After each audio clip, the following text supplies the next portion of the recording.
জিনিস আমরা লক্ষ্য করেছি, পেপার পত্রিকার মাধ্যমে দেখেছি যে আগামী দিনেও আমাদের আসামের মাননীয় মুখ্যমন্ত্রী হিমন্ত বিশ্ব শর্মা মহাশয় বরাক উপত্যকা একটা ব্রিজ এবং একটি মডেল ডিগ্রি কলেজের উদ্বোধনে আসছেন।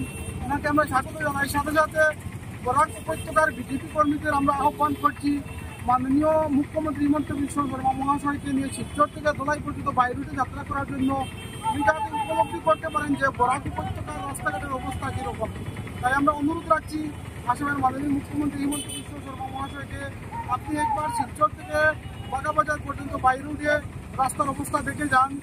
আমাদের অবস্থা খুব শোচনীয়, অবস্থা খুব ভয়াবহ, অনেক গর্তের সৃষ্টি হয়েছে, প্রতিনিয়ত দুর্ঘটনা ঘটছে এই গর্তের কারণে। তাই অবিলম্বে রাস্তাগুলো সংস্কার করা হোক, না হলে কিন্তু আমরা গণতান্ত্রিক উপায়ে আন্দোলন করতে বাধ্য হব।